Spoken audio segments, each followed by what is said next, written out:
Alloh va Rasulini yaxshi ko'rsa, bas Usomani yaxshi ko'rsin. Rasululloh buyuryaptilar. Usomani yaxshi ko'rishlikka.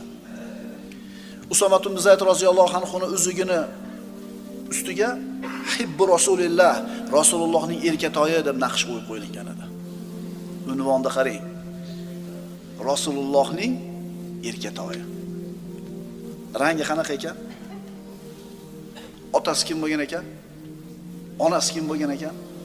Lekin kim bo'lgan ekan? Rasulullohning erkatoyi. Rasulullohning Usoma ibn Zaydga bo'lgan muhabbati bu xo'ja ko'rsinga, odamlarning ko'ziga bo'lgan muhabbat emas edi. Haqiqiy muhabbat edi. Bu odamlar buni ko'radimi, biladimi farqi yo'q. Bu muhabbat payg'ambarimiz Usomaga bo'lgan muhabbati. Hozirgi kunimizdagi ayrim kishilarning muhabbatiga o'xshamaydi. Bir maqsadiga yetib olishlik uchun odamlarga mehrli, muhabbatli qilib o'zini ko'rsatadi. Bu yaxshi odam ekan degan gap uchun muhabbat ko'rsatadi. Maqsadiga yetgandan keyin boyaga odamlar oldiga borsa, qaramaydi ham, eshigini ham ochmaydi, tanimaydi ham. Rasulullohning muhabbati chin muhabbat edi. Muorrixlar Usoma ibn Zaydni zakovatli, xushyor, shijoatli, hakim kishi edi deb aytishadi. Dunyoga berilmagan, odamlarga ulfat bo'ladigan taqvodor kishi. Odamlarga ulfat bo'ladigan taqvodor kishi.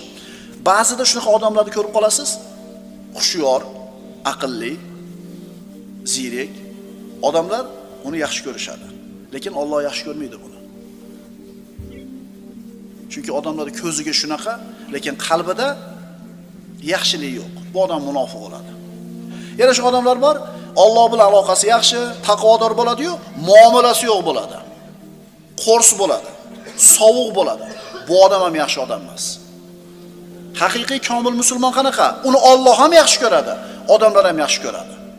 Odamlar tashqi turq-tarovatiga, fe'l-atvoriga, odamlarga qilayotgan muomalasiga yaxshi ko'raveradi. Alloh uni ichidagi narsasi yaxshi bo'lgani uchun yaxshi ko'radi. Mana Usoma ibn Zayd roziyallohu anhuni Rasulullohning g'azotlarida qatnashligi haqida. Uhudda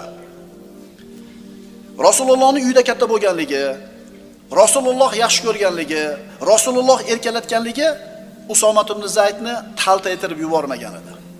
O'zidagi mas'uliyatni his qilgan inson bo'lib tarbiya topdi. Uhud g'azotiga payg'ambarimiz sollallohu alayhi vasallam sahobalar bilan chiqib ketar ekanlar. Bir to'p yosh bolalar kelib, biz ham chiqamiz deb turib olishdi.